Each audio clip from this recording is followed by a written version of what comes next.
this world, while the Yoruba needs to have their own independent country. And I'm very sure that very soon we will be laughing, we will be joyous, and Ọlọ́run á ṣe gbogbo ẹ̀ torí Ọlọ́run ló ń ṣe kò ṣàwà. And there is no other leader apart from Professor Adebanji Akitoye, the leader of the Yoruba nation and not the leader of any political party. A kì í ṣe ẹgbẹ́ o, a kì í ṣe a political party. We are those that believe that the Yoruba people have no business anymore in Nigeria. And that is all we discuss on this platform. So please do come in and let us have some serious conversation around whether gbogbo ọmọ Yorùbá tó máa ronú nípa 2027 or ó yẹ ká máa sọ̀rọ̀ nípa bí Yorùbá ṣe máa free tó máa dá dúró. So all these are a discussion that is now important because our not the next generation that should decide our fate around whether we should remain as one block or we should go our separate ways. So please help me to share the program and also love and like. Let's bring the camera in for Inti and Wowalori, Facebook and all other platforms quickly. We do appreciate everyone and we are grateful for those of you that have joined us so far. If you can hear me loud and clear, please. Okay, let's start that.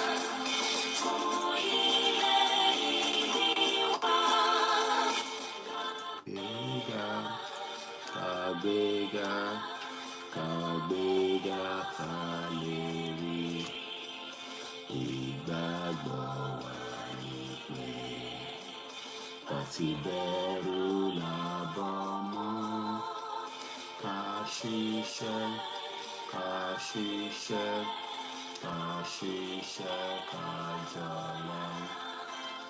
Ìṣọ̀kan àtòmìnira ní kẹjẹ ká máa lépa. Tẹ̀síwájú fọ̀pọ̀ ire àtòhun tó dára. Ọmọ Oòduà dìde, bọ́ sípò ẹ̀tọ́ rẹ. Ìwọ ni ìmọ́lẹ̀ ògo adúláwọ̀.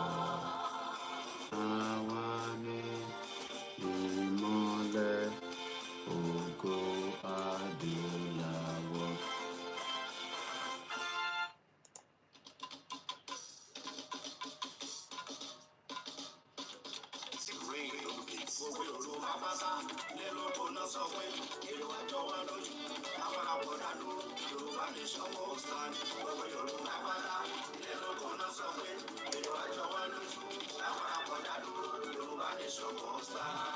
À ń fi àsìkò yìí ṣe ìkéde fún gbogbo ọmọ Yorùbá lápapọ̀ láti gbáradì fún àwọn ìwọ́de tí ń bọ̀ lọ́nà nípa pàtàkì orílẹ̀-èdè Yorùbá Nation àti wípé ìdí tí a fi gbọdọ̀ dá dúró gẹ́gẹ́ bí ìpínlẹ̀ Yorùbá. Ìwọ́de yìí náà ni a máa ṣe káàkiri gbogbo ilẹ̀ káàárọ̀ òjíire bí tí bàbá wa onímọ̀ ẹ̀rọ Emeritus Professor Adebanji Akintoye yóò ṣe olùdarí rẹ̀. Ọdún 2025 yìí náà ni yóò bẹ̀rẹ̀, a sì máa kàn sí wa nípa oṣù àti gbogbo ohun tí a bá fẹ́ mọ̀. Olùkéde Ọláyọmí Kóìkì, agbẹnusọ fún olóyè Sunday Adéyẹmọ Ìgbòho.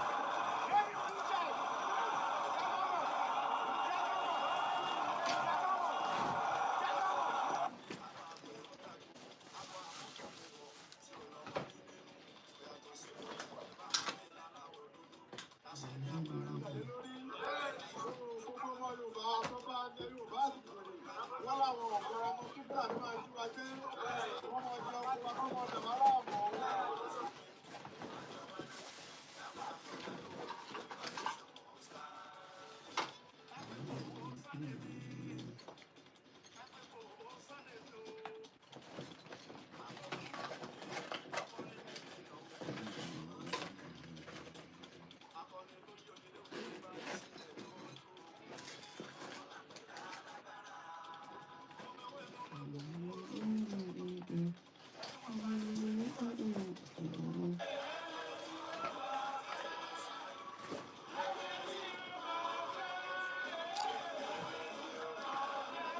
Let's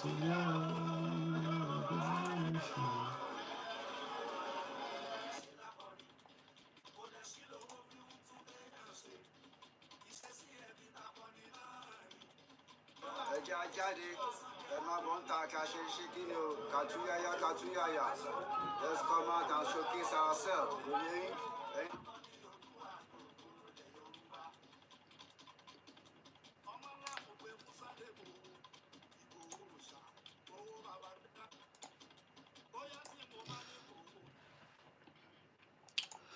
Moki Walenkan say, I say good morning and welcome back once again. Moki gbogbo ọmọ Yorùbá nílé lóko pé àtúkàbọ̀ sórí ìkànnì wa tí à ń pè ní Koikimedia.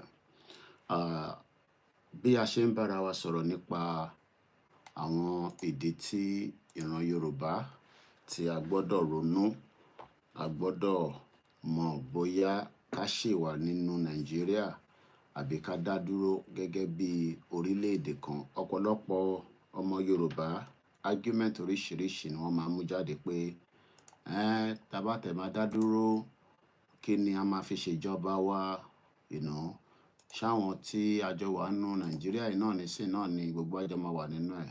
Oríṣiríṣi ìbéèrè ni wọ́n máa ń béèrè nígbà tí a bá ń sọ pé kí a dá dúró gẹ́gẹ́ bí orílẹ̀-èdè. Àmọ́ ǹjẹ́ Nàìjíríà ó ṣì ń ṣiṣẹ́ gẹ́gẹ́ bí ìlú tí a lè fi ọkàn tán pé tá bá ṣì wà nínú ẹ̀ gẹ́gẹ́ bí ìlú kan, ǹjẹ́ a ṣì lè fọkàn tán? Àti pé kí ni ìwúlò Nàìjíríà fún wa gẹ́gẹ́ bí ọmọ Yorùbá nígbà tí ọ̀pọ̀lọpọ̀ oríṣiríṣi nǹkan ló ń ṣẹlẹ̀ nínú ẹ̀ tí a dẹ̀ ń rí lójoojúmọ́. Tá bá ní ká dá dúró gẹ́gẹ́ bí ìlú kan, kò yé ọ̀pọ̀lọpọ̀ tó, àmọ́ a máa ṣàlàyé fáwọn èèyàn wa náà ni. Ǹjẹ́ Nàìjíríà tá ń gbé nínú ẹ̀, ǹjẹ́ ẹrú kọ́ ni gbogbo ọmọ Yorùbá ń ṣe?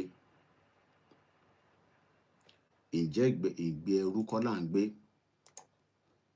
gẹ́gẹ́ bí àwa ọmọ Yorùbá tá wà nínú Nàìjíríà nísìn? À ń gbégbé ẹrú,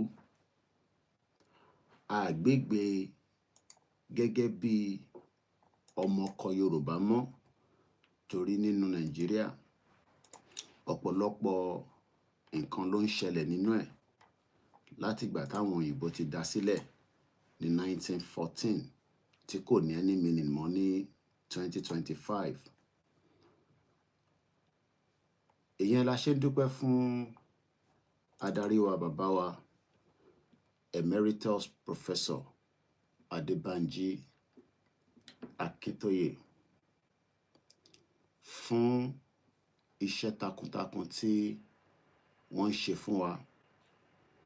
Lẹ́ẹ̀kan sí, orí ìkànnì Koikimedia ni a tún wà láàárọ̀ yìí ní aago 2:30.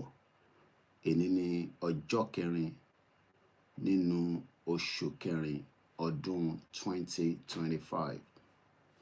Láti iléeṣẹ́ wa ní stúdíò wa ní ibi tí a ti ń gbóhùn sáfẹ́fẹ́ tí a ti fi ń bá gbogbo ọmọ Yorùbá sọ̀rọ̀ káàkiri gbogbo àgbáyé.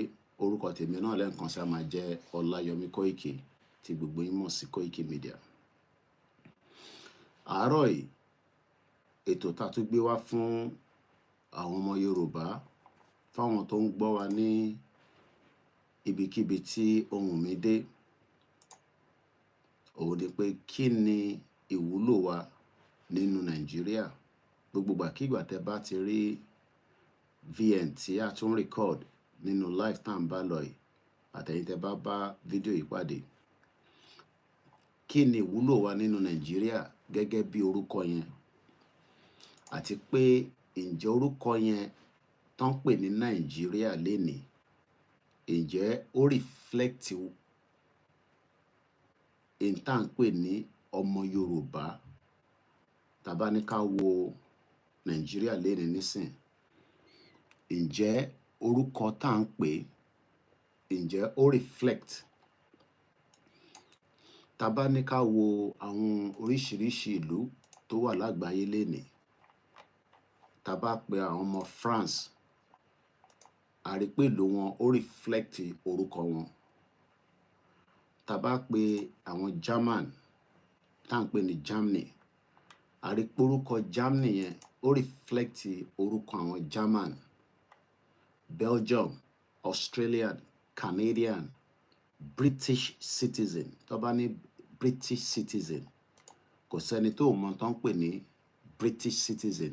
Àwọn tó ń pè bẹ́ẹ̀ ni àwọn ọmọ ìlú tó jẹ́ ẹlẹ́yà kan náà, elédè kan náà, ìyẹn ní àwọn British. Bẹ́ẹ̀ bẹ́ẹ̀ lọ káàkiri gbogbo àgbáyé. Ǹjẹ́ lénìí a lè tọ́ka pé àwa tá à ń pariwo pé a fẹ́ Yorùbá country, kí ni a lè fi tọ́ka pọ́mọ Yorùbá ni wá nínú Nàìjíríà? Ṣé bá mi máa dáhùn àwọn ìbéèrè yẹn ní gbogbo ìgbà tẹ́ bá ti ń bá fọ́nrán mi pàdé. Àti pé tá bá ní ká tún wò lẹ́ẹ̀kan sí, kò ń sọ̀rọ̀ 2027 election ló yẹ kí ó wà lórí tébù wa ní gbogbo inú ilé wa, ní gbogbo ìgbà tá bá ń jọ ń gbé nǹkan yẹ̀wò, ìyẹn fún àwọn èèyàn wa nílé ní gbogbo ibi tẹ́ bá wà. Kí ló yẹ kó jẹ́ priority conversation? Kí ló yẹ kó jẹ́ nǹkan tí a gbọ́dọ̀ máa discuss? Àti pé kí ni n tí ó gbọ́dọ̀ jẹ́ the major discussion wa nísìn? Ṣé discussion ni ọmọ Yorùbá ni kó máa sọ̀rọ̀ nípa bí Yorùbá ṣe máa dá dúró gẹ́gẹ́ bí orílẹ̀-èdè, àbí kí Yorùbá ṣì máa sọ̀rọ̀ nípa bá ṣe fẹ́ lọ tún dìbò míì ní 2027?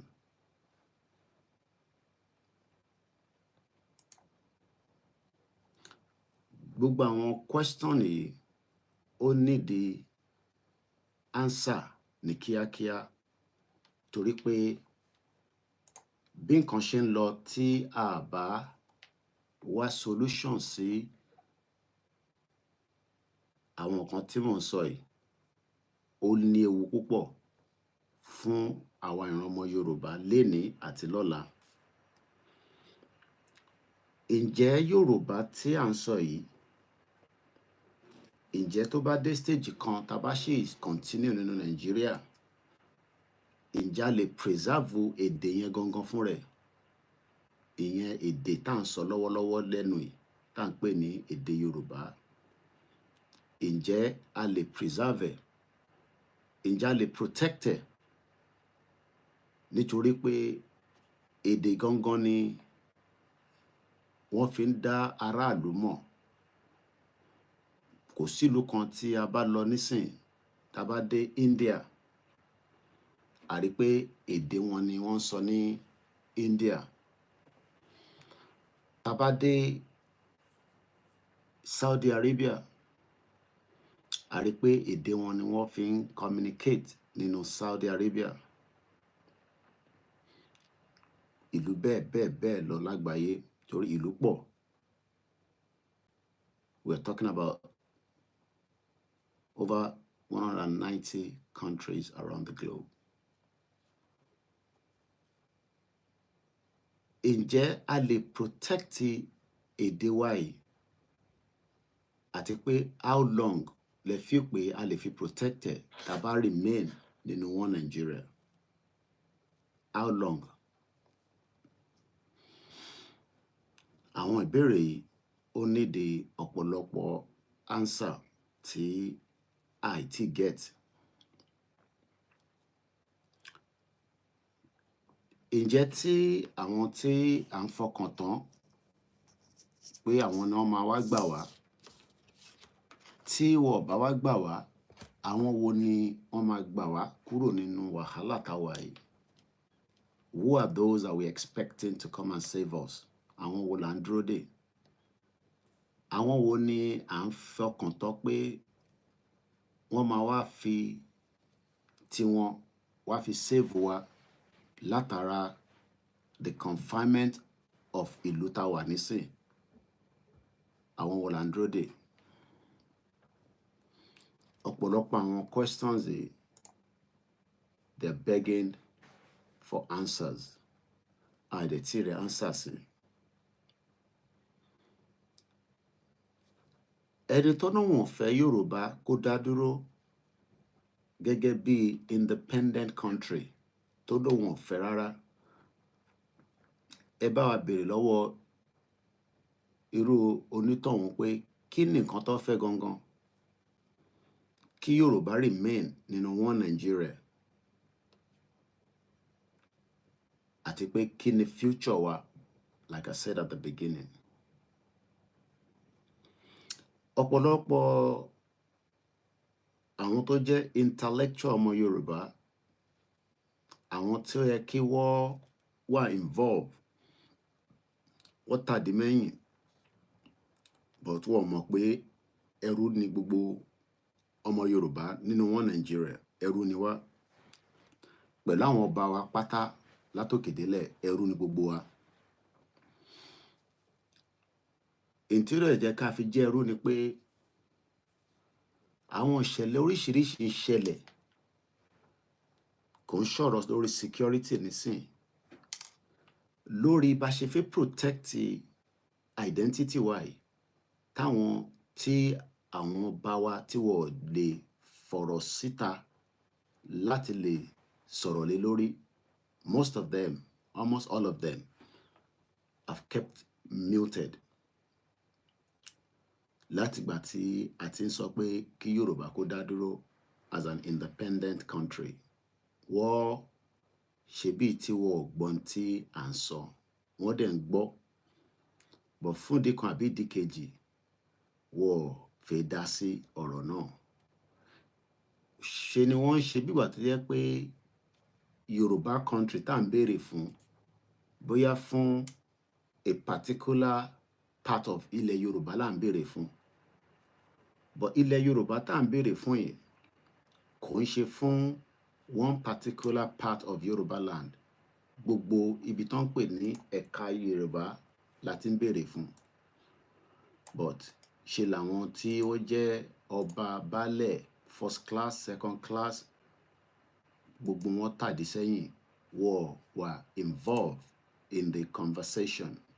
Some of them, and I use the word some of them, the population of àwọn tí wọ́n dá sí, they are behind the curtains. Torí àwọn tí ó yẹ kó dá sí náà tí wọ́n dá sí behind the curtains, ẹ̀rù ń bà púpọ̀ nínú wọn. And it makes us wonder that ǹjẹ́ irú kọ́ ni gbogbo wa báyìí? Nígbà tí àwọn tí à ń fọkàn tán táwọn gan ò lè sọ̀rọ̀ síta, wọ́n gbọ́dọ̀ máa sọ̀rọ̀ ṣúkẹ́ṣúkẹ́ within Nigeria. And that is a big concern. In tí ó yẹ kí gbogbo wa ronú sí ni pé bí nǹkan ṣe ń lọ yìí, are we sure that we are not already slaves?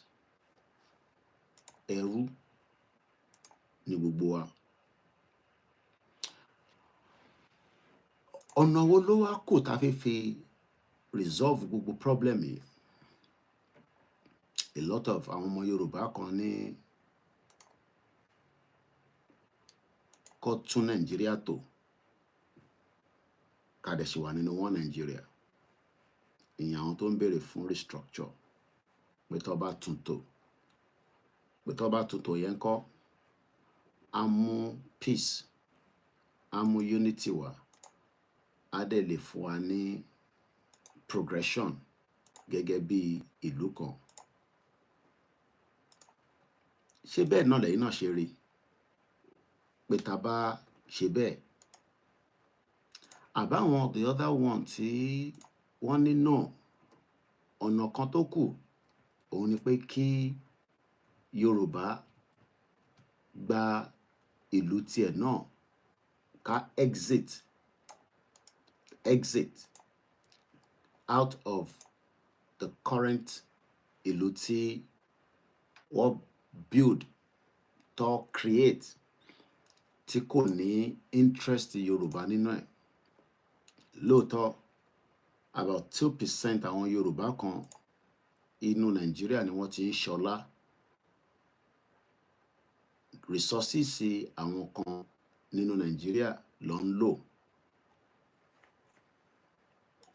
All these are ìbéèrè kankan tí ó wà lórí table nísìn.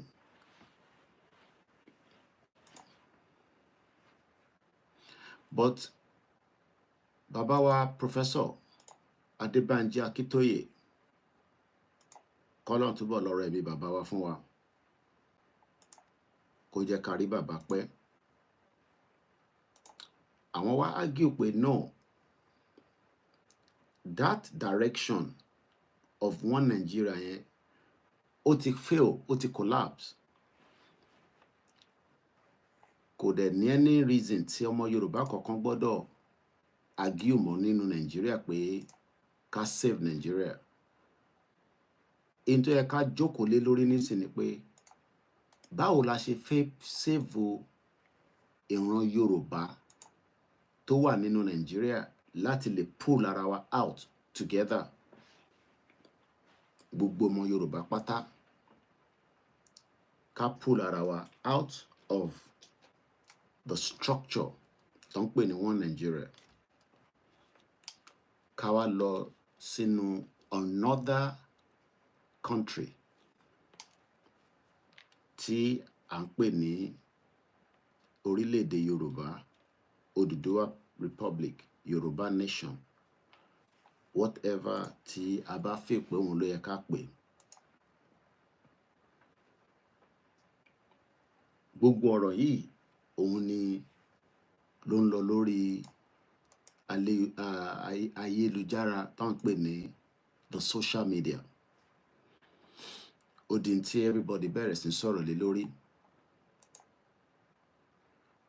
Tẹ́lẹ̀ ọ̀pọ̀lọpọ̀ ọmọ Yorùbá kọ̀ọ̀kan feel pé bóyá tá bá ṣì ń bá wọn ṣe politics in Nigeria kó tó di pé ọ̀rọ̀ Yorùbá Nation jáde báyìí, bóyá àwọn lè láǹfààní àti bring in tó máa jẹ́ ìwúlò advantage fún àwọn Yorùbá. In tó jẹ́ káwọn kan kó darapọ̀ mọ́ politics nìyẹn, with the hope that they can play their role within the political system of ìlú tí wọ́n ń pè Nigeria. Wá lè fi yẹn fi develop gbogbo àwọn Yorùbá. Later ló wá realize pé it does not work that way.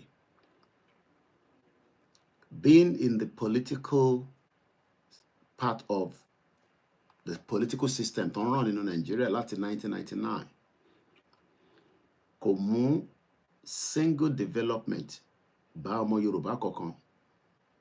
Rather, a lot of people became billionaire, ó di olówó kalẹ̀, but gbogbo ibi tí wọ́n pè nílẹ̀ Yorùbá was not developed. Again, as part of ẹ̀rú náà ni. All these ó wá di tí Professor Akíntóyè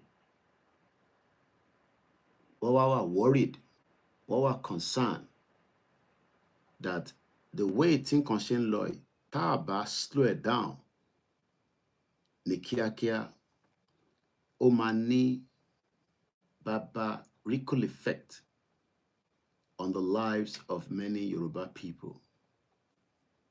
Tá a bá slow problem yẹn down. And ọ̀nà wo la fẹ́ fi slow it down? Òun náà ń pè ní self-determination. which is what we have been working on for the very almost going to 5 years now. It has been ó ti jẹ́ nǹkan tó jẹ́ iṣẹ́ kan tí a wá mú láti bẹ̀rẹ̀ sí engage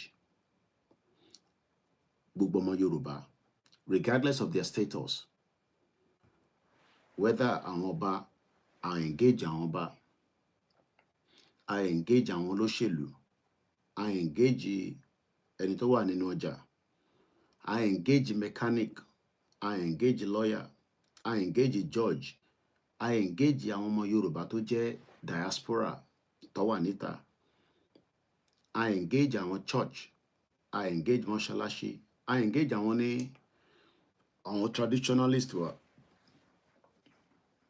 Ó wá di ọ̀rọ̀ tí ó ní many discussion tó yàtọ̀ sí in táwọn olóṣèlú máa ń sọ tẹ́lẹ̀, because in táwọn olóṣèlú máa ń sọ tẹ́lẹ̀ ni ká lọ darapọ̀ mọ́ political party nílẹ̀ Yorùbá, ní state level, ní federal level àti local level. A wá rí pé gbogbo àwọn tí wọ́n ń sọ bẹ́ẹ̀ yẹn àtẹni tí ó jáde tó ń sọ̀rọ̀ nípa the other way round, pé kí Yorùbá dá dúró.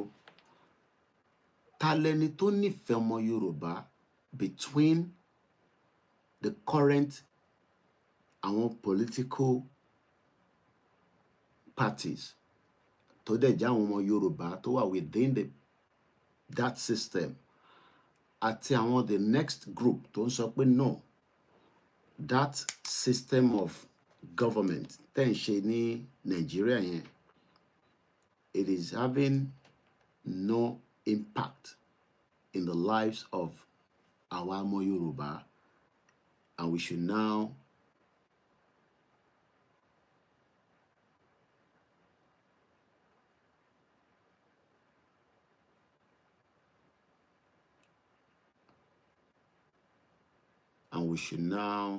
exit Nigeria as quickly as possible.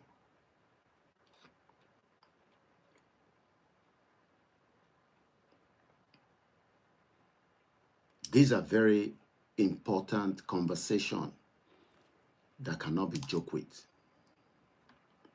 These are very serious discussions that nobody should run away from. Níbi tọ́rọ̀ kí Yorùbá dá dúró gẹ́gẹ́ bí orílẹ̀-èdè or kó má dá dúró. We are in that current situation now. Ó wá di two different Yoruba people, àwọn ẹ̀yà méjì. Àwọn ẹ̀yà kan wọ́n fẹ́ self-determination, pé kí Yorùbá dá dúró. Àwọn ẹ̀yà kejì ní no, ká ṣì remain nínú Nigeria, ká lọ run party or party tó ti ń ṣe tẹ́lẹ̀.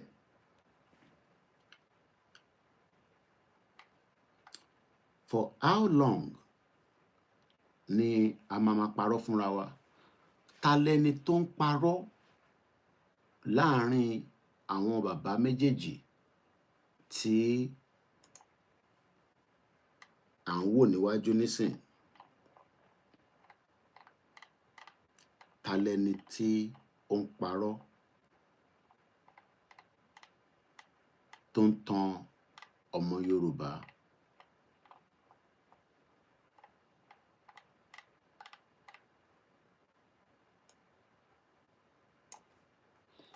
Ṣé Professor Adébánjí Akíntóyè ló ń tan ọmọ Yorùbá ni? Àbí Aṣíwájú Bọ́lá Ahmed Tinubu, ìyẹn pírẹsidẹ́ǹtì orílẹ̀-èdè Nàìjíríà? Láàrin àwọn méjèèjì, ta lẹni tó ń sọ òtítọ́ fún ọmọ Yorùbá, ta lẹni tí ó ń sọ òtítọ́ láàrin àwọn méjèèjì. Ìkan náà òun ní ambition pé tóun bá di president Nàìjíríà, òun máa make sure pé gbogbo ń tán pè ní ọmọ Yorùbá nínú Nàìjíríà à ní security, à ní economy, à dẹ̀ lè ní peace àti unity. But láwọn ìbéèrè tí mo kọ́kọ́ béèrè, ǹjẹ́ Bọ́lá Ahmed Tinubu tó jẹ́ president, ǹjẹ́ ó lè guarantee àwọn ìbéèrè mi tí mo kọ́kọ́ ti béèrè síwájú nípa láti lè protect identity Yorùbá, nípa èdè wa, àti pé kí ni advantage wa tá bá ṣì remain nínú Nàìjíríà as ọmọ Yorùbá. Àwa rí pé gbogbo tí aṣíwájú ní tó lè fi wà nínú current situation tó wà nínú ẹ̀ nísìn gẹ́gẹ́ bí the president kò ju ọdún 8 lọ. Ìyẹn táwa tí a gbà fún bàbá Akíntóyè tá bá accept pé kó tún lọ ṣe ọdún 4 míì, because a ti wà ní that stage right now. A ti wà ní stage pé ṣé òun la fẹ́ gbọ́ sí lẹ́nu ni? Torí nígbà tí ó jáde tẹ́lẹ̀, ó ní òun fẹ́ ṣe president Nàìjíríà. Àwa tí à ń tẹ̀lé bàbá Akíntóyè a argue pé ọ̀rọ̀ Nàìjíríà kọ́ ni priority mọ́ nísìn. Bí Yorùbá ṣe máa lè ní àlàáfíà, láti lè ní country tiẹ̀ tí wọ́n máa recognize it as a country ní gbogbo àgbáyé, òun ló yẹ kí ó wà ní iwájú Bọ́lá Ahmed Tinubu, ìyẹn president Nàìjíríà tèmi. Àmọ́ ó ní òun ò fẹ́ bẹ́ẹ̀. In tóun fẹ́ ni pé kóun di president. President èwo? Kò ń ṣe president ọmọ Yorùbá, but president gbogbo ọmọ Nàìjíríà tí ó jẹ́ 350 different ethnic groups. Ẹ̀yà tó ń bẹ nínú Nàìjíríà nìyẹn o. 350. Èdè tó ń bẹ nínú ẹ̀ ìyẹn lọ bí 500. Ṣé rí pé interest Tinubu kò lè jẹ́ fún ọmọ Yorùbá mọ́ o. Interest ẹ̀ ti wà diverted, torí pé interest tí ó ní nísìn kò ń ṣe fún ẹ̀yà kan mọ́ àti ìran kan mọ́. Bó ṣe máa ní interest Yorùbá, bẹ́ẹ̀ náà ló gbọ́dọ̀ ní interest gbogbo àwọn ẹ̀yà tó kù tó wà nínú Nàìjíríà.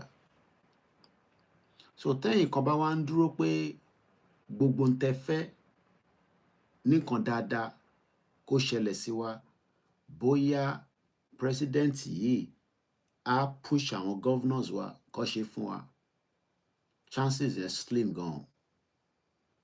Mo fẹ́ ká farabalẹ̀ ká decide the fate wa o. Àsìkò táwa yìí, àsìkò tó wà tó ṣe kódà ó important ju ìta tí ń bá bọ̀ tẹ́lẹ̀ lọ. Àsìkò táwa yìí ó wà extremely dangerous.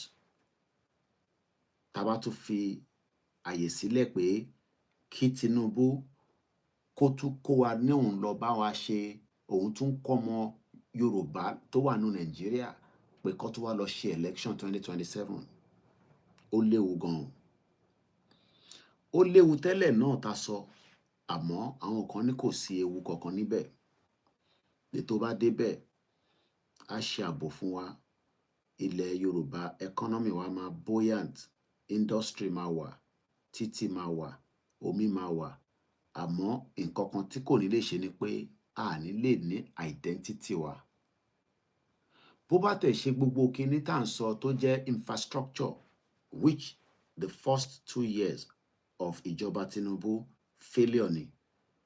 A lè tọ́ka sí project kan tó ṣe nílẹ̀ Yorùbá torí interest ti wà divided.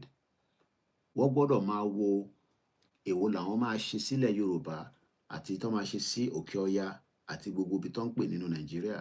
Ṣé mọ̀ pé tó bá yẹ pé president Yorùbá ni Tinubu, for the argument's sake, gbogbo interest ó gbọ́dọ̀ wà nínú orílẹ̀-èdè Yorùbá nìkan ni. Gbogbo tó fẹ́ ṣe ọ̀dọ̀ wa nìkan lọ́mọ máa ronú ẹ̀ sí pẹ̀lú nǹkan ta ní. A dẹ̀ ní nǹkan láti lè fi dá dúró. Lára àwọn nǹkan ta ní òun náà ni human resources. Kí ló ń pè ní human resources? A sọ̀rọ̀ lé lórí láìpẹ́ yìí. Ìyẹn àwọn ẹ̀yà tó ń ṣe ń pè lọ́mọ Yorùbá tó ń bẹ nílẹ̀ wa.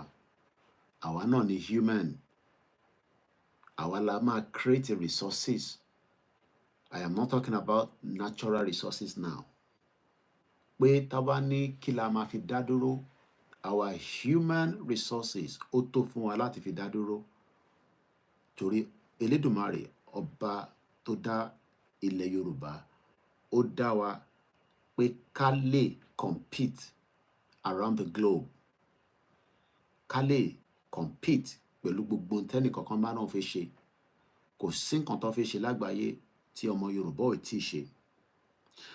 But nítorí Nàìjíríà ta ti wà nínú ẹ̀ láti 1960, ó slow down progression human power wa ta ní, our human resources, our human talent. Ó panú ẹ̀. Àfẹ́ni tí ó bá láǹfààní àti travel out of Nigeria, àwọn yẹn lè láǹfààní kọ̀ọ̀kan méjì tí wọ́n lè fi máa sọ pé àwọn ṣe dáadáa. But àwa tó kù, we are all struggling within ìlú tó ń pè Nigeria. Ẹ jẹ́ ká wá lọ sọ́dọ̀ ti Professor Akintoye. Argument tí àwọn mú wá ni pé bí nǹkan ṣe ń lọ nínú Nàìjíríà yìí, tí a bá ṣe ń tẹ̀lé format Nàìjíríà, ó máa take wa backwards again, and it will be a disaster. Kò ń ṣe lénìí ni bàbá tí ń sọ irú àwọn ọ̀rọ̀ bẹ́ẹ̀. Bàbá tí ń sọ ti pẹ́. Ẹ̀rí dẹ̀ wà fún un. Kó tẹ̀ tó di pé àwa kan dá bàbá mọ̀, bàbá tí ń sọ̀rọ̀ within the Nigeria nípa ẹ̀yà oríṣiríṣi àti ẹ̀yà Yorùbá tó ń bẹ nínú ẹ̀. Bàbá Akintoye tá à ń sọ yìí, ẹlòmíì ṣe é mọ bàbá Akintoye dáadáa nígbà tí Yorùbá nation bẹ̀rẹ̀ ni. Ẹlòmíì ò tẹ́ ẹ̀ mọ̀ pé bàbá Akintoye ti ń exist after tó ti gbé l'Amẹ́ríkà for a very long time, tó padà wá sílé. Àwọn kan ò mọ bàbá Akintoye as a public speaker, as an elder statesman, as ẹni tó ń engage nílẹ̀ Yorùbá gẹ́gẹ́ bí àrólé Odùduwà. Torí àwọn bàbá Akintoye ló ṣiṣẹ́ nígbà ọ̀dọ́ tí wọn pẹ̀lú bàbá wa late Ọbáfẹ́mi Awólọ́wọ̀. Àwọn Professor Akintoye, àwọn ló ṣe àwọn iṣẹ́ tó pọ̀. So bàbá mọ ẹ̀yà tí Yorùbá láti jẹ́ látara pé wọ́n bá bàbá Akintoye ṣiṣẹ́ gan.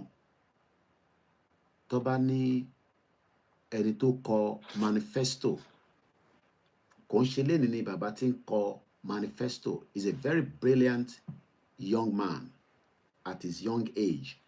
Títí di time yìí is still very important, vibrant, well learned.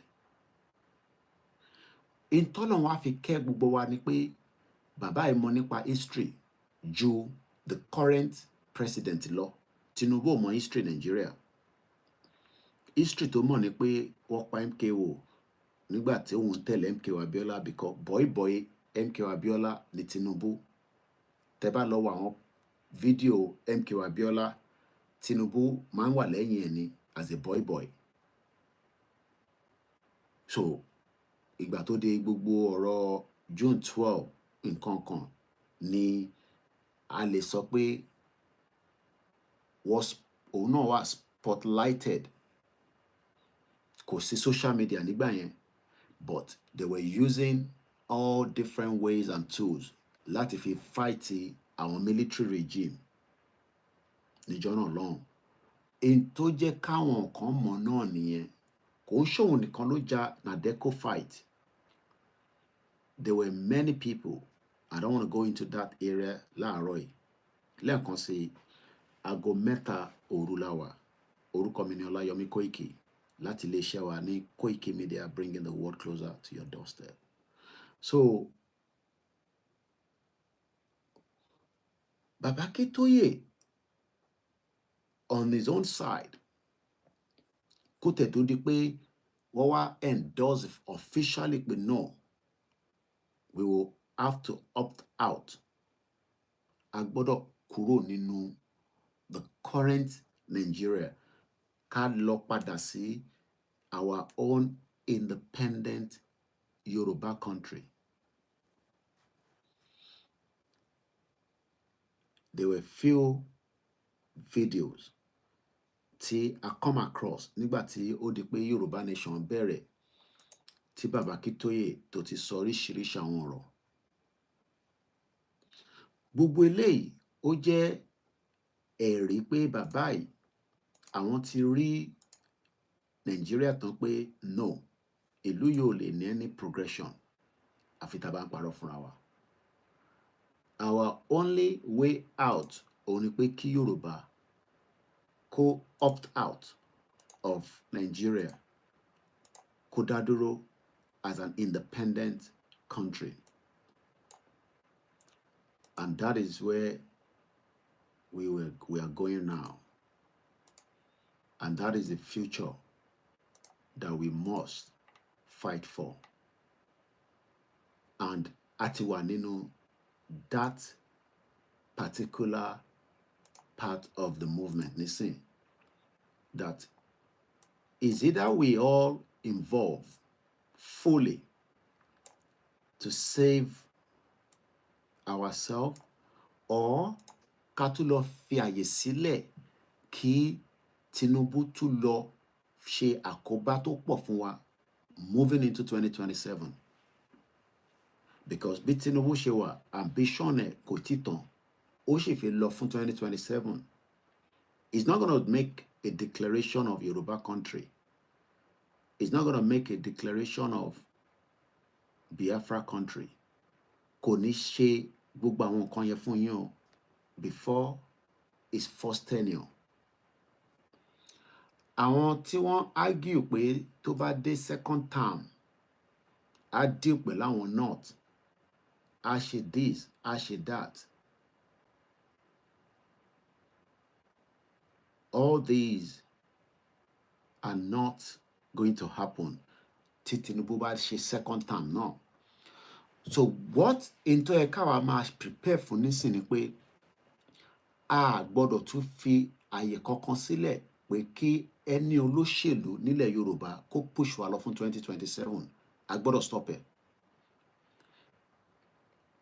A gbọ́dọ̀ fi àyè kankan sílẹ̀ fún ẹni tó ń pè ní politician kó tún endorse wa pé kó lọ kó gbogbo ọmọ Yorùbá ní gbogbo tí ilẹ̀ Yorùbá ọmọ Yorùbá wà kó wá ní ká tún wá lọ dìbò 2027. A ní 2 years. This is a very serious discussion. Eléyìí ń ṣe àsìkò tá máa rubbish àwọn ọ̀rọ̀ báyìí. Ọdún méjìlá ní from today to either decide our fate within Nigeria, or a tún lọ jẹ́ káwọn olóṣèlú that are not up to the population of àwa tí a wà nínú ilẹ̀ Yorùbá kọ́ tàn wá pé wọ́n Nàìjíríà yẹn òun ṣe ní ọ̀nà àbáyọ. We gotta stop them. And ìdí tí campaign wa tó gbọ́dọ̀ move at a high speed across gbogbo ilẹ̀ Yorùbá láti lè jẹ́ kí àwọn ọmọ Yorùbá tó wà ní gbogbo ilẹ̀ Yorùbá ní gbogbo ibi tí wọ́n ń pè ní ẹ̀ka ọmọ Yorùbá within Nigeria láti lè sọ fún wọn pé no more for the lies irọ́ táwọn olóṣèlú ti ń pa for the last 25 years. We gotta stop it. So ilé ìwà ń ṣiṣẹ́ èèyàn kan. This is going to be a collective effort among every one of us. My play video Baba Akitoye kan tí mo prepare fún wa is not a new video, but nínú video yìí, as at the time tí àwọn bàbá yìí tẹ̀ ń rò pé bóyá in the line of discussion pé bí nǹkan ṣe lọ́nu Nàìjíríà yìí, system yìí ó ń fail gradually, ó ń fail, and if we leave it like that, ó máa ní ripple effect, and that's exactly what we have witnessed right now. Lẹ́ẹ̀kan sí, between Professor Adebanji Akitoye and President Bola Ahmed Tinubu, because between àwọn méjèèjì,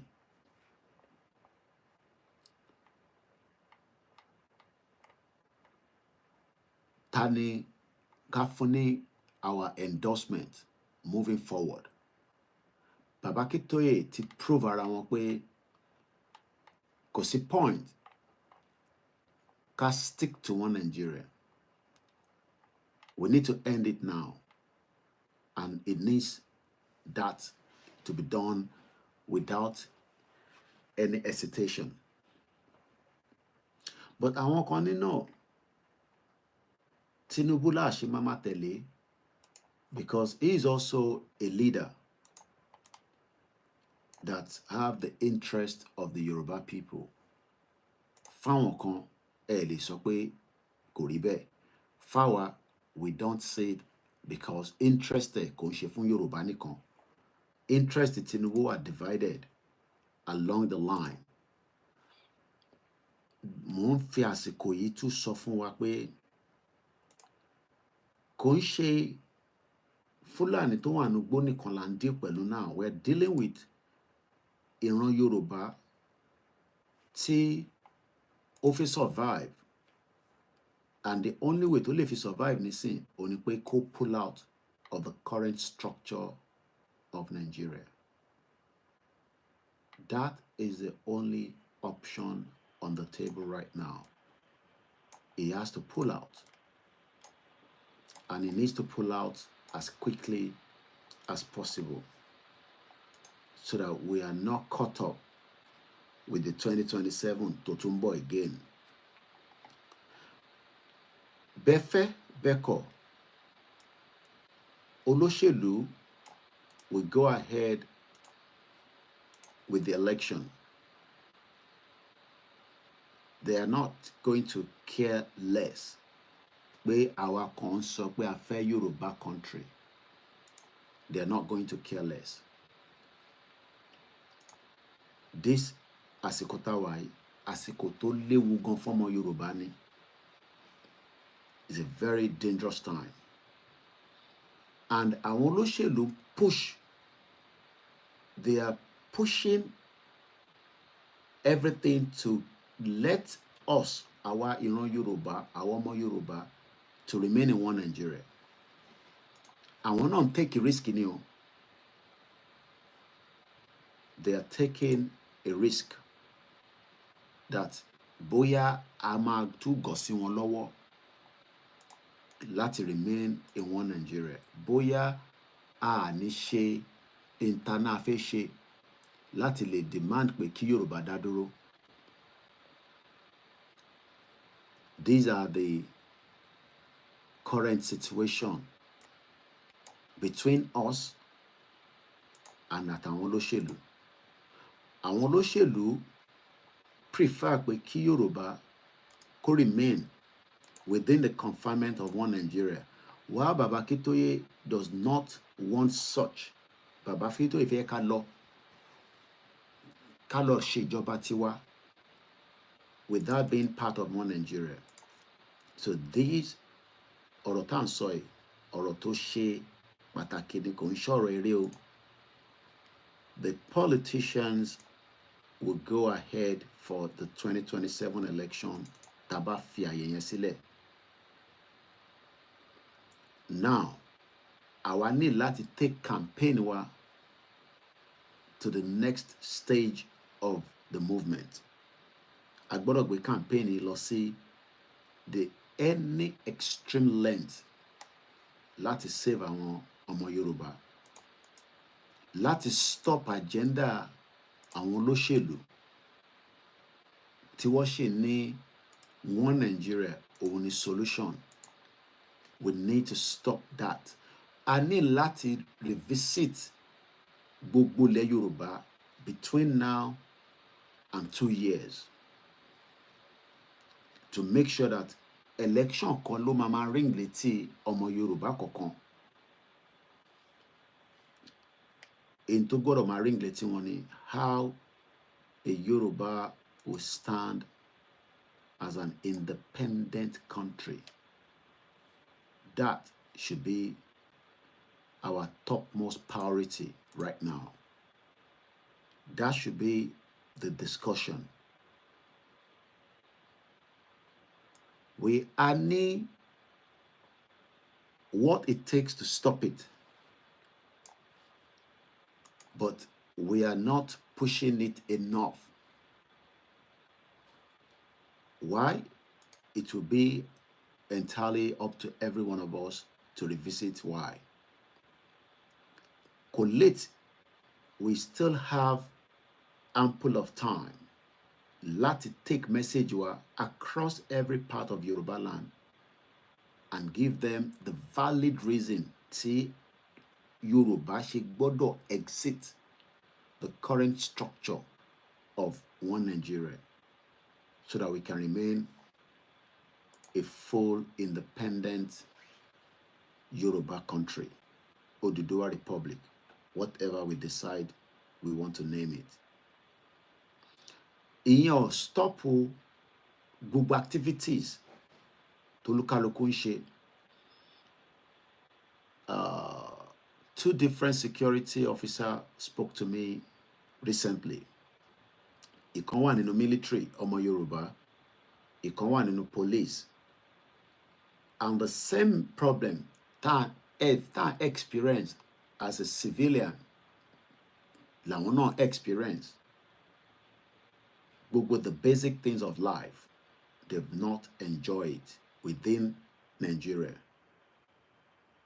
And it goes to àwọn ọba ilẹ̀ Yorùbá náà, àwọn yẹn tẹ̀tí dẹrú kalẹ̀, gbogbo ọba ilẹ̀ Yorùbá. This is now while we must start gearing up for the big event tó ń bọ̀, tó ní pẹ́ dé. Because the big event á tètè fún wa ní a round table discussion. We will force, and that is the language, we will force the current situation into a dialogue. Pẹ̀lú wa, because a fẹ́ violent, a dẹ̀ fẹ́ jà, a dẹ̀ ń ṣe àdàlúrú, but a máa wà force láti bring àwọn tí wọ́n ń darí ilẹ̀ Yorùbá within the political space into a round table discussion on the way forward. We have tried to do that in the last 4 years. Wọ́n ṣe bí wọ́n pé àwọn ọ̀gbọ́n kọ̀ọ̀kan tá à ń sọ. We have visited many towns, cities by taking our rally. There's a difference between rally and protest.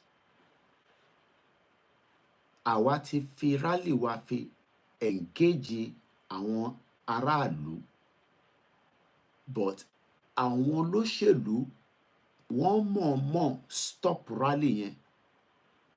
Wọ́n ò fẹ́ jẹ́ kí rally yẹn kọjá stage kan torí rally yẹn ti ń build the discussion among the elite, the middle class, the poor, and different Omo Yoruba within the Yoruba space. Rally time babo within the last years. Ó bẹ̀rẹ̀ sí ń táwọn èèyàn lómi jí pé, what are they discussing? Kí ni wọ́n sọ̀rọ̀ lórí? But before we go back to that, ẹ jẹ́ ká gbọ́n tí bàbá Akíntóyè sọ. Àwọn tó wà lórí backup channel àtòrí Facebook nìkan ló máa rí bàbá Akíntóyè in the video. The rest of you will just be hearing his voice because that is the only way we are set up this morning. Lẹ́ẹ̀kan sí, orúkọ tèmi ni wọ́n ń pè ní OLAYOMI KOIKI, tí gbogbo yín mọ̀ sí Koikimedia, bringing the world closer to your doorsteps.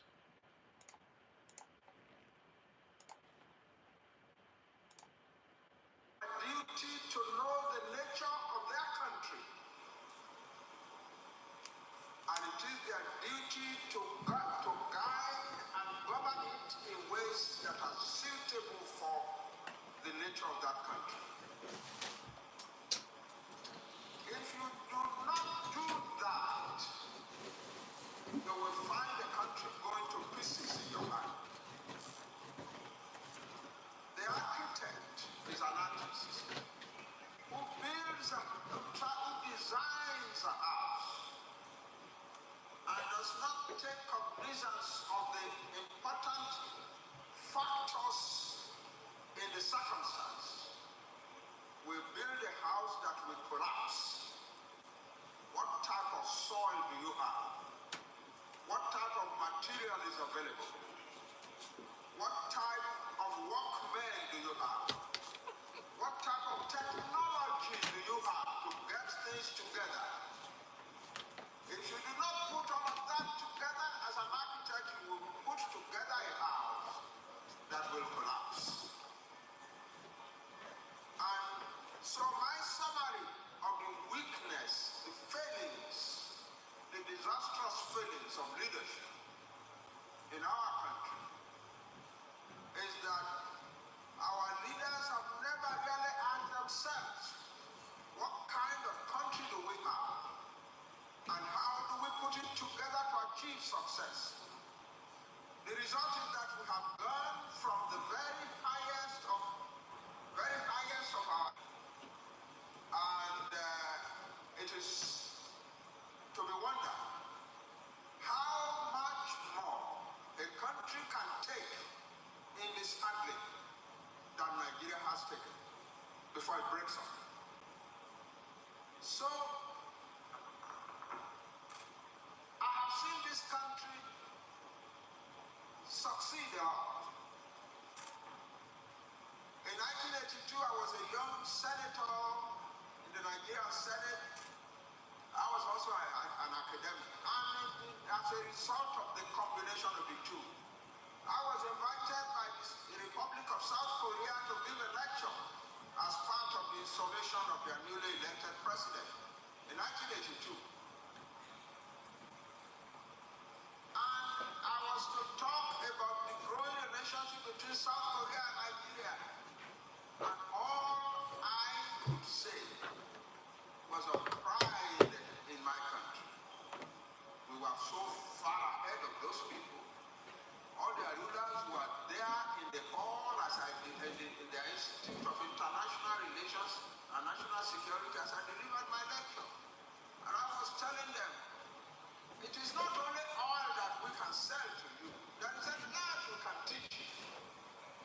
For instance, we have built some of the best, most successful universities in the third world. We have built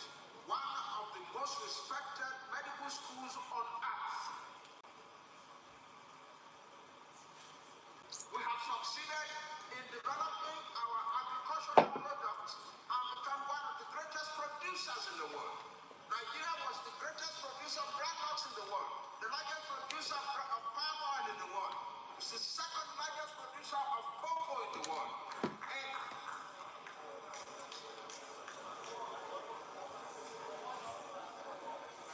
we have a lot to teach you. My country, Nigeria, has a lot to teach you. Today, South Korea is at least 1,000 years ahead of Nigeria. Nigerian leaders have succeeded in taking the wealth and the potentialities, the human material wealth, and the potentialities of Nigeria, and produce one of the desperately poor countries on earth. That is what we have done as leaders of our country. And why have we come to this condition? It is because our leaders have never really asked themselves, what kind of country do we have? What are its capabilities and possibilities and potentialities? What are its weaknesses? How do we manage the weaknesses? How do we accentuate the strengths? We've never done that. People go into politics because, it is a profitable thing to be in politics. It's also, it gives you ability and some chance to show yourself and become a prominent citizen and make money and become a great man. That's why our leaders go into politics these days. I have been a very close young worker with a man who was determined to find out the direction that Nigeria should go in a systematic, almost scientific way. I'm referring to Tifawolowo. When he came out of prison in 1967, and he was determined to go back into politics, a number of us young people decided to come together and surround him and give him our services. And he was working for the greatest of Nigeria in a systematic, I say, almost scientific manner. That's how to rule a country. That's how to govern a country. You have a country of many nationalities. These are not immigrants into Nigeria, recent immigrants. The Yoruba, the Hausa, the Edo, name it, the Tiv and so on, are thousands of years old on this soil. They are not small immigrant peoples. They are thousands of years old in this land. They have built systems that have sustained them for thousands of years. And then you put them together as a country and you want to destroy all that they have built, all their sensitivities and their love of themselves and their pride in themselves, and constitute a country that is managed at the center by a dictatorial federal government, and you think it can work? It cannot work. It's impossible. It is impossible. If Nigeria doesn't speedily do what a lot of people, their voices may not be.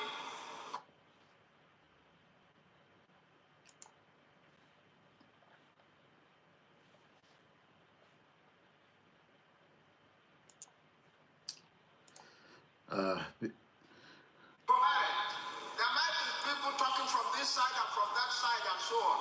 But if Nigeria does not take steps as a first important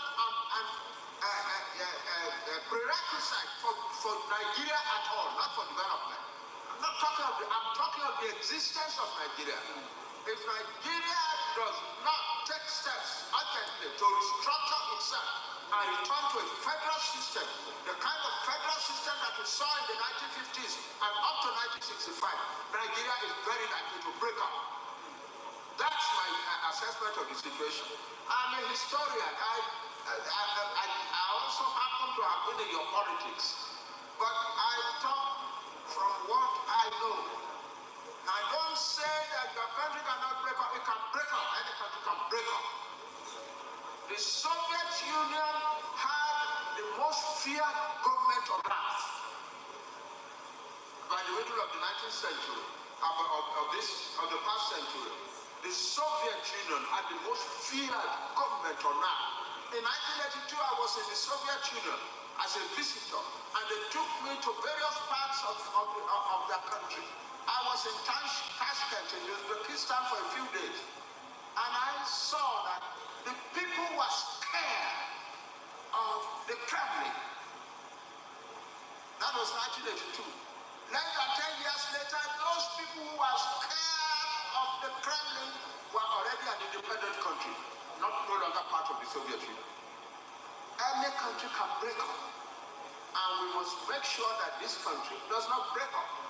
The first thing to do that our leaders must do is that they must sit down expeditiously and restructure this country.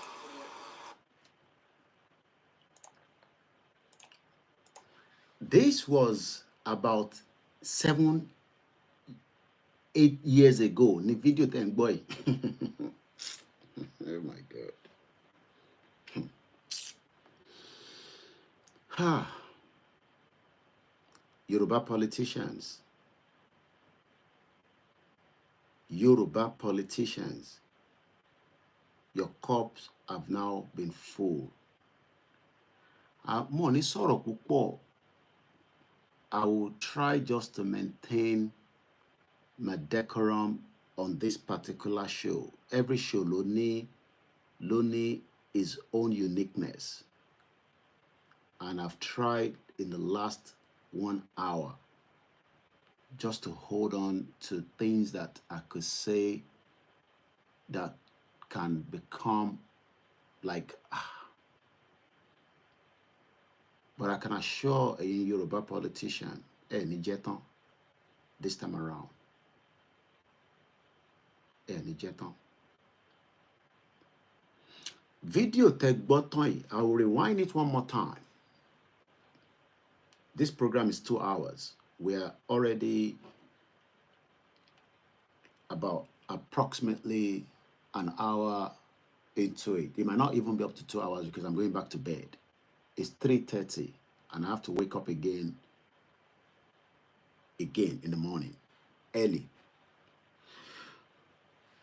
Sherry Elmo Yoruba, all I'm going to tell you now is nobody should be fearful of anything anymore. A gbọ́dọ̀ yọ gbogbo ìbẹ̀rù tó wà lára wa kúrò níbi tọ́rọ̀ dé. Kò ń ṣe gbogbo ọmọ Yorùbá ló máa endorse ntí a fẹ́. But going back to kó tó di pé a rewind video one more time. Ìgbà tí Bàbá Akíntóyè ń sọ ilé àìtí wọnú a máa gba country kí Yorùbá kó dá dúró. Bàbá ń sọ̀rọ̀ yìí nínú a public discussion that he was invited about 8 years ago. These I'm playing from the Sahara TV on YouTube. This video is not, I'm sure even more than that. This video was posted on Sahara on the 3rd of May 2018. That's more than 8 years ago now. 19, 20, 21, 22, 23, 24, 25. Yeah, about almost, I was right. Approximately 7-8 years ago. May 3rd, 2018. Watched, it has been viewed by 56,383. So this is not a new video. Video tia Tamag Boy again.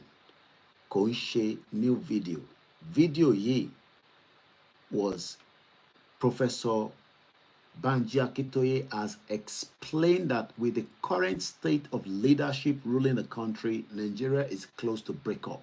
That was how Sahara put it out. Nigeria is on the verge of breakup. Nígbà tá bẹ̀rẹ̀ Yoruba Nation campaign, ni I come across video yìí. So Baba Akintoye ò ń ṣe ẹni tí wọ́n mọ̀ within Nigeria. ìyẹn mo ṣe ní kò ń ṣe gbogbo wa la mọ̀ bàbá Akíntóyè tẹ́lẹ̀. He has been vocal with his words. He has been straightforward. Bàbá Akíntóyè ò ṣe báyìí lọ báyìí.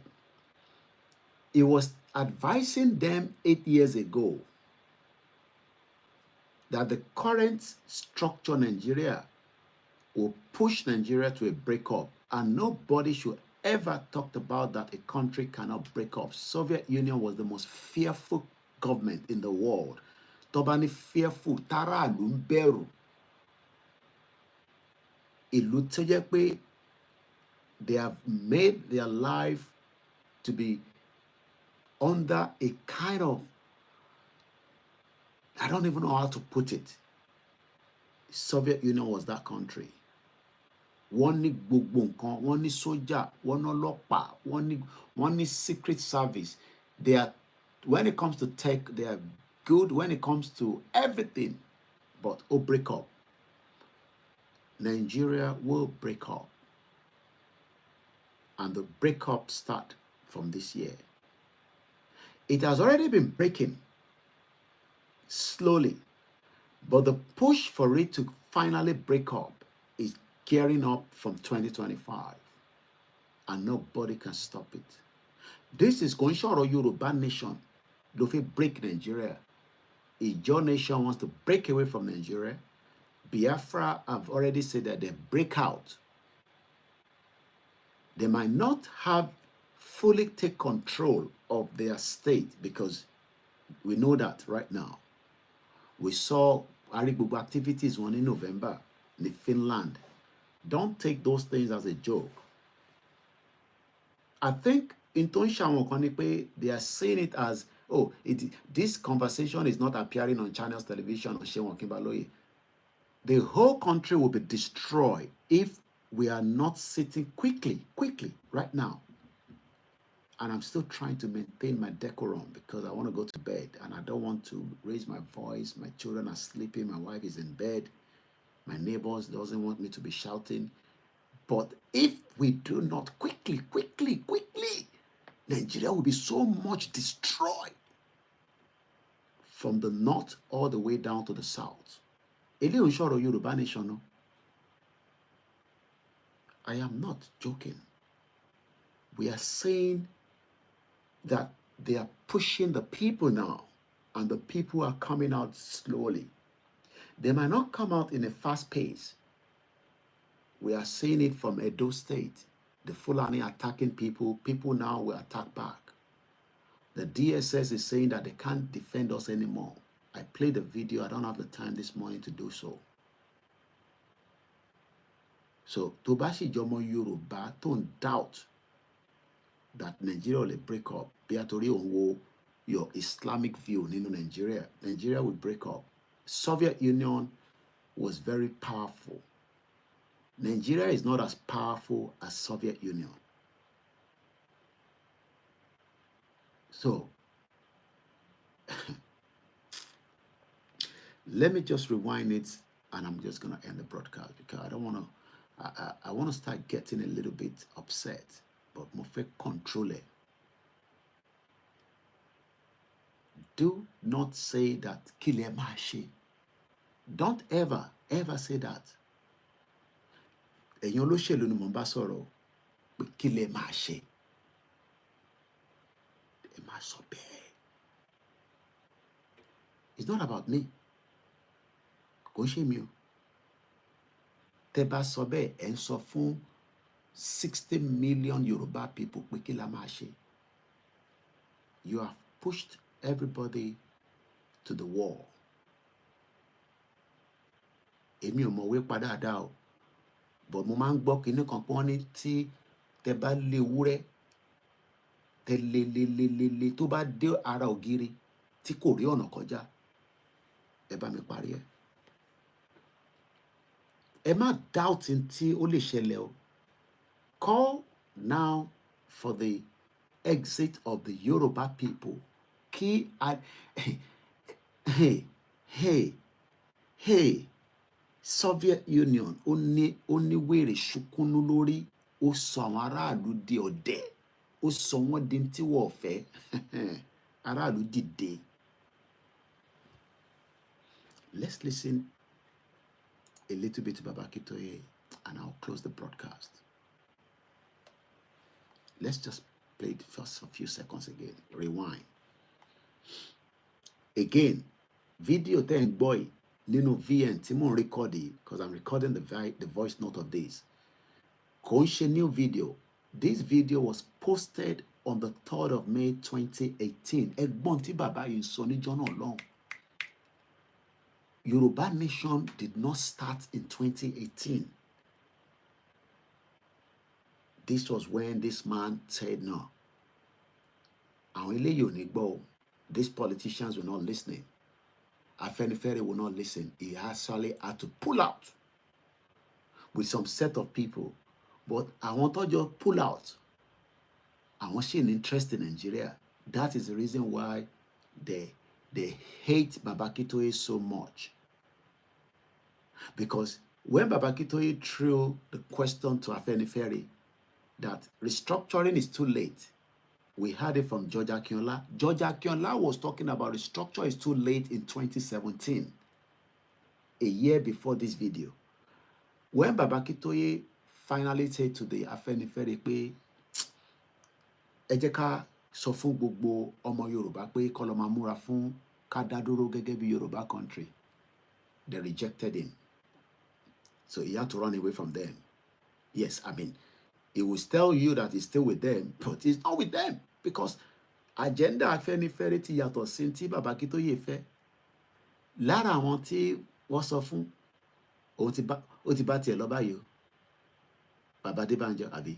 I met him more than 4-5 times. Atúndélé Baba Adébánjọ èmi àti Olóyè Ìgbòho ní Ìjẹ̀bú Igbó. Olówó kan láàrin olòṣì. Títí ò dénú ilé wọn. Ó ṣe pé mo parọ́ mọ́ wọn. Ẹ lọ sí ilé wọn ní Ìjẹ̀bú Igbó. Ilé wọn tó ń gbé lÉkòó nìkan la lè sọ pé títí wọnú bẹ̀. He has died now. These are the man that Baba Akintoye was telling that let's pull Yoruba people out of the current structure of Nigeria. Kalo Daduro. Imagine if Baba Adébánjọ was working on the same page, not coming to say he's a vocal man, he talks on the TV, he called press statement, he's still calling for one restructure, supporting Peter Obi. You can imagine that Yoruba had to move forward. If you're waiting for another one that is about to die, ìyẹn wà ní ọ̀nà Èkìtì kọ́ lọ́nà wà fashion rántí àbí ṣe fashion rántí ni wọ́n pè yẹn ìyẹn náà ti dàgbà. I'm sure they're spoon feeding him. He will die anyway because they are old. Tàbá ń dúró dè yẹn ìyẹn ọ̀tẹ̀ ní sọ pa kò ní sọ pó because Tinubu ti bribe yẹn. Who then are you waiting for to exit out of Nigeria? The only last hope, Tani, Oni Baba Akintoye. If we fail, if we fail to give him the last push, Yoruba will still exit Nigeria, but it might take another 50 years. This is like a final call from gbogbo ọmọ Yorùbá. Ilé ìṣòro, no, it's like a final call for every sons and daughters. I'm watching my time because I gotta be back in bed by 4 a.m. so that my should need maybe another 2 hours to sleep. Even if I don't sleep, I can just lie on the bed. It's not easy to wake up at 2 o'clock in the morning. Láti wá máa sọ fún yín pé we are in danger.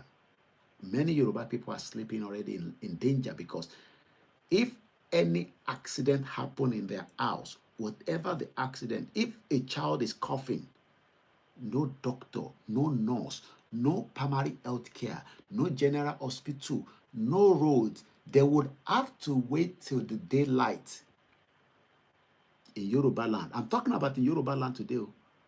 They will have to wait till daybreak. We are same time with Nigeria right now. Most of the household in Yoruba land, most of them right now, we have to just hold on to whatever the crisis that might occur within their house until morning. And it still doesn't guarantee that probably one day hospital, they will find the right doctor to treat them, because those doctors are Yorubas that have run to Canada, Saudi Arabia, UK, America for a better future. Let's listen one more time to Baba Kitoye before we wrap it up.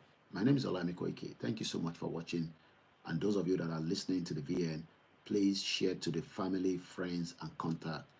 This is our final call. If we fail within the next 2 years to quit from now to do exactly what needs to be done, mo fẹ́ avoid láti sọ English púpọ̀ torí mo fẹ́ kí message kó dé gbogbo hooks and corners of Yoruba land.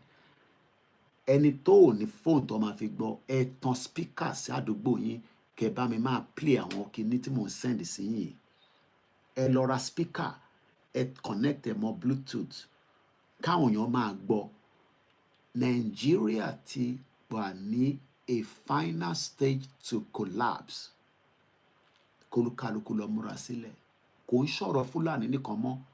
It's about everything involved. Ẹ jẹ́ ká gbọ́ Baba Kitoye. Once again, this is not a current video. This video, once again, was posted on, I don't even know where ìjọ́ kejì tó ṣe video yẹn àbí same day, but Sarah Reporter posted it on 3rd of May 2018. Let's listen one more time.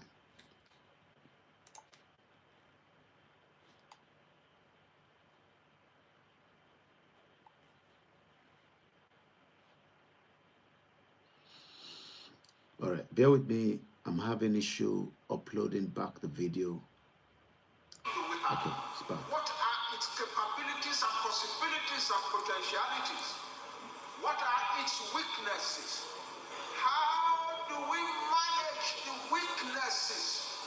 How do we accentuate the strengths? We've never done that. People go into politics because, it is a profitable thing to be in politics. It's also, it gives you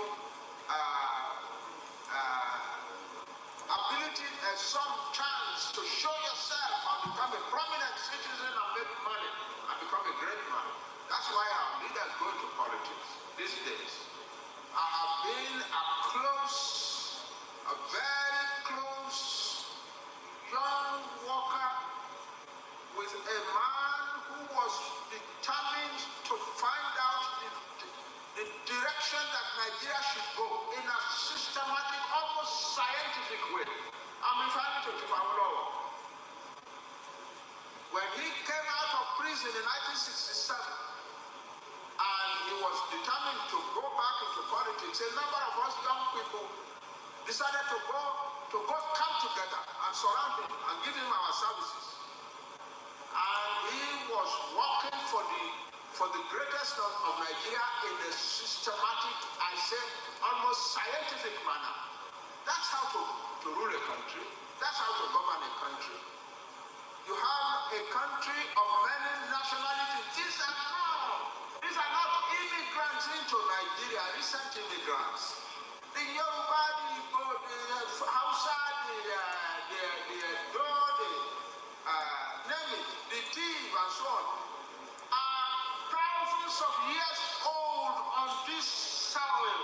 They are not small immigrant peoples.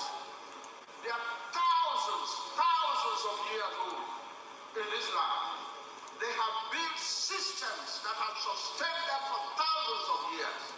And then you put them together as a country, and you want to destroy all that they have built, all their sensitivities and their love of themselves and their pride in themselves, and constitute a country that is managed at the center by a dictatorial federal government, and you think it can work? It cannot work. It's impossible. It is impossible. If Nigeria doesn't speedily do what a lot of people, their voices may not be coherent. There might be people talking from this side and from that side and so on. But if Nigeria does not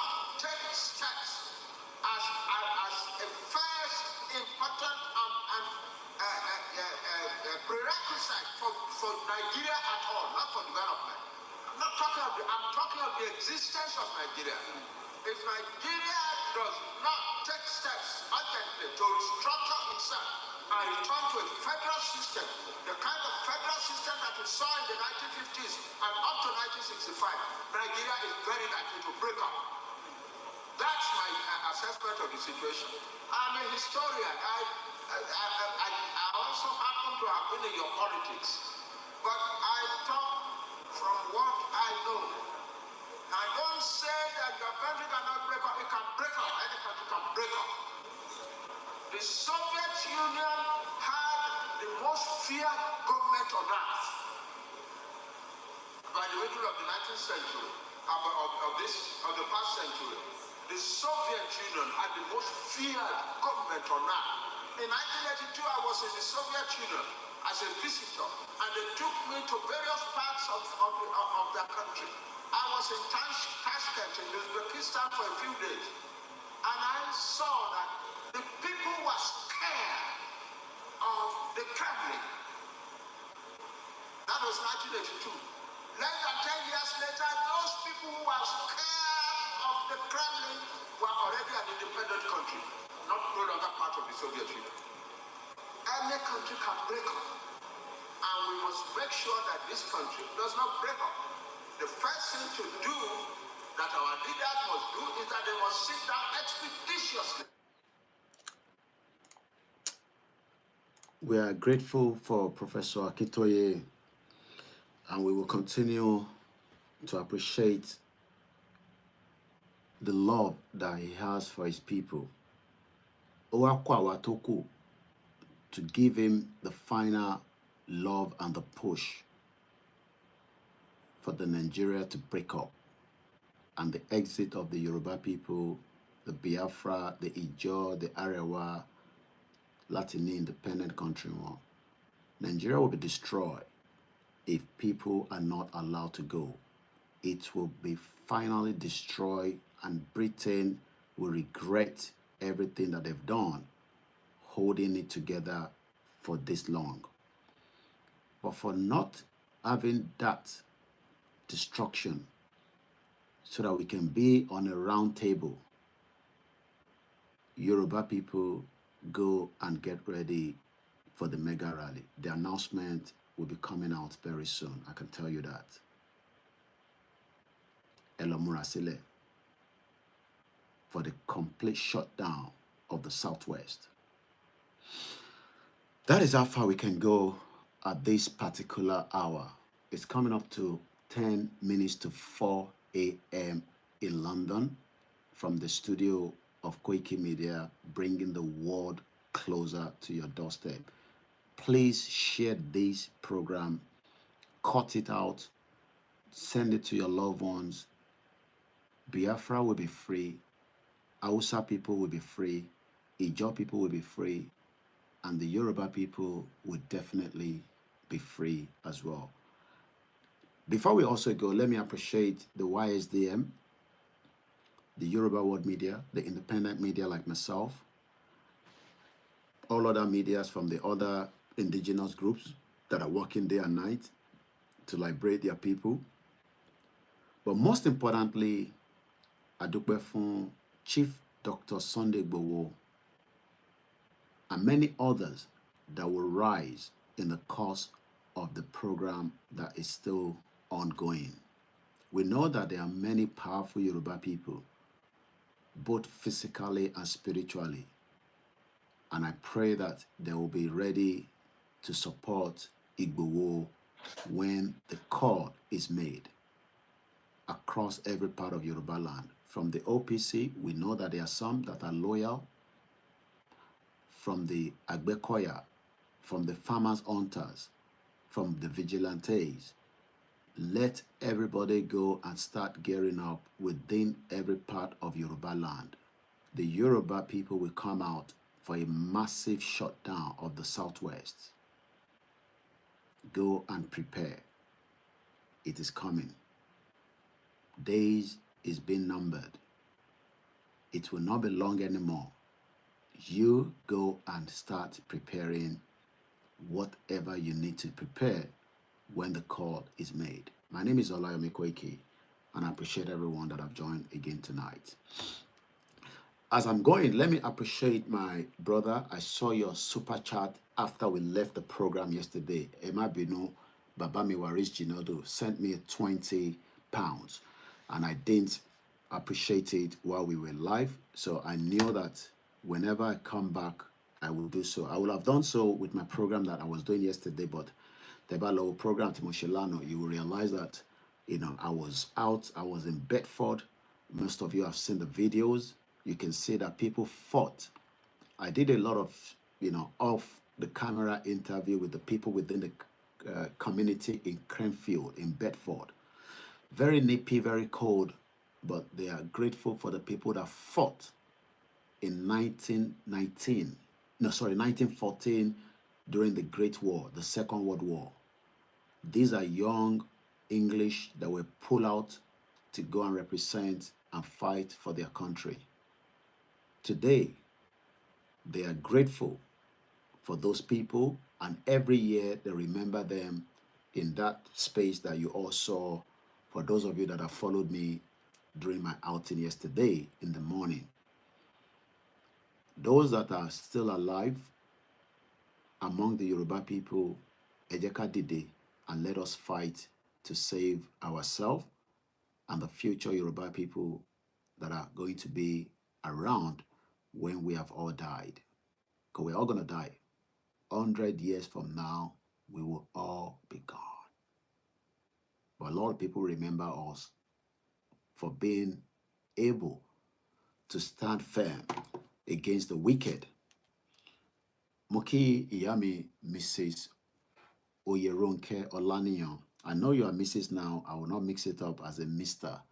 Once again, Modupelawo Babami Waris Jinodu for standing all the time in this particular conversation. I'm just going to appreciate people now because I have 10 minutes. I have to go to bed.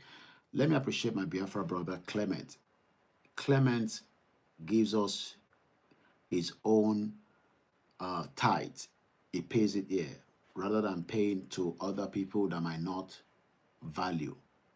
He's a Biafra, and he has been with us on this platform for a very long time. There are about 3 of them like that that pay me every month, and I don't take it for a joke. I am not Mayegun in Scotland. I still believe that if the Igbos among them disrespect us, we will bring them on this platform and we will cost them. If the Yoruba cost them, I will cost the Yoruba back, but that doesn't mean that I will not respect being a Yoruba man.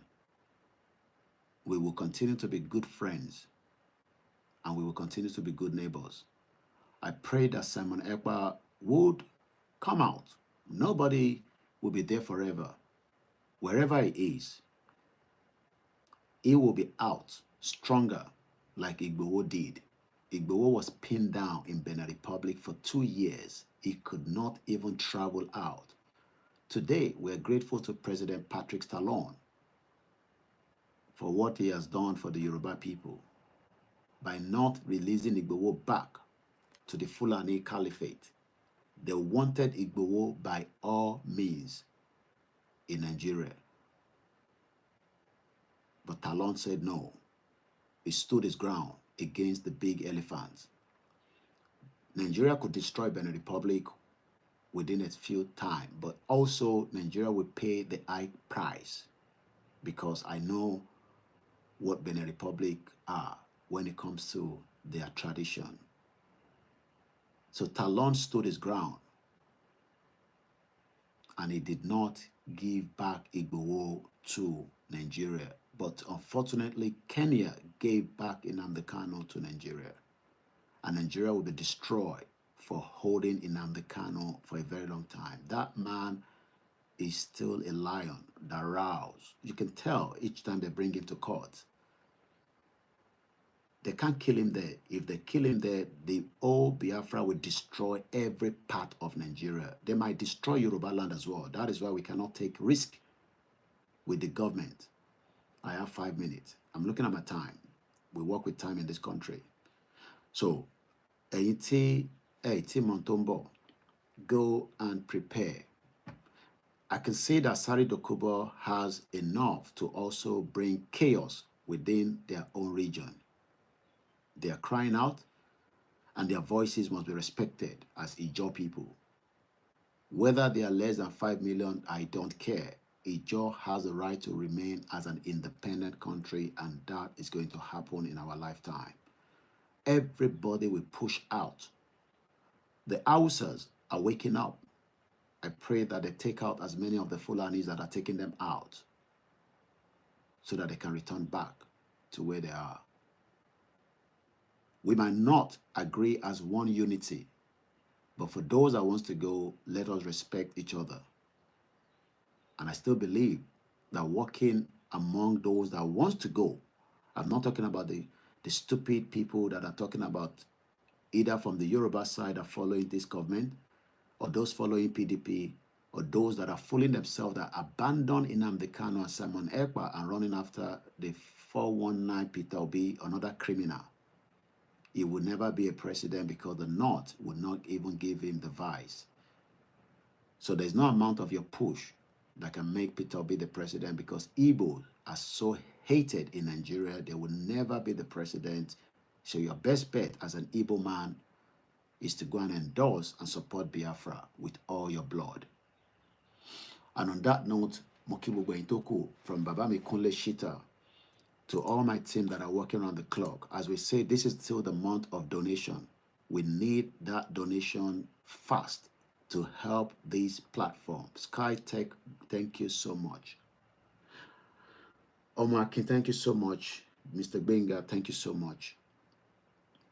To those of you on the Facebook, we appreciate. To those of you on the Twitter space, thank you so much. To those of you also that are watching us on the Twitter video, I don't know how to call that, thank you. Okoya Falayo, thank you so much. Omaki Yolex, thank you. From Germany to Kenya. Kenya sold Nnamdi Kanu for peanut. The Biafra will never forgive the Kenyans for such atrocities. We are grateful for Benin Republic for not selling out. Thank you so much, Mr. Ibukun Olua. From Ogun State, we appreciate you. Let everybody go and gear up and prepare. It will be interesting days and months ahead. I don't have a date, but Babakitoye spoke to me yesterday. Not about any date. He was just checking on me that are we creating the awareness? And I told him yes. And these are what keeps my spirit going. He is 90 years old. Baba called me at about 10 p.m. last night. That's about an hour. I believe it's still the same time now. That man should be sleeping. He spoke to me at 10 p.m. The man is 90 years old. I am not even half of his age. I shouldn't be tired. So Mokibuwa, if I can't mention all the names, bear with me. You are all always welcome on our platform. Remember to follow every of our channels. We're doing our best. When I'm not in the house, I only do small videos from outside. It is entirely up to you to follow all my channels. I can go live from anywhere. But when I come back home, I download all my videos and I spread it out. Mokibaba Mikunle Shita, Lenkonsi. To my wives, my children, for standing firm along the line with me, I appreciate them. To my beautiful mother, I can't pay her for the sacrifice of giving me out to you. Remember, your donation is very, very important to this organization. I am not a blogger. I am not a vlog. I am a full-time freelance journalist, a registered organization in the United Kingdom. Every donation is very, very unique and important, and there's no donation that is small. It does not matter how small it is, every little help according to Tesco.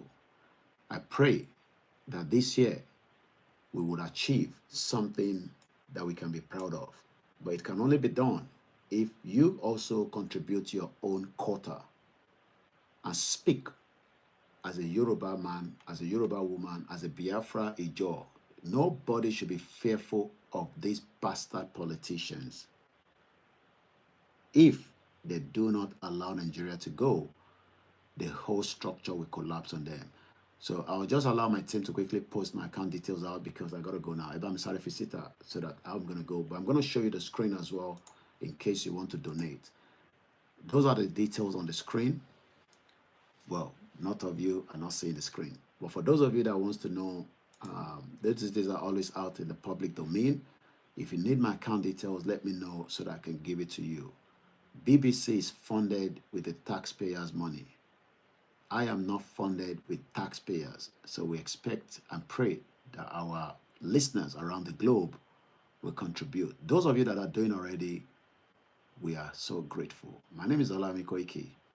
And on that note, I say, join me once again next time when we are coming out again for more fantastic program. With my team, I say, Unayolamasun. And this is Koikimedia, bringing the world closer to your doorstep. God bless Yoruba people. God will bless the Biafra. God will bless the Hausa, the Ijaw, and the other ethnic people that are within the current structure of Nigeria. Nigeria is at the verge of breakup. Not the military can stop it. The DSS cannot stop it. The police cannot stop it. They cannot even defend the average Nigerian. Good night.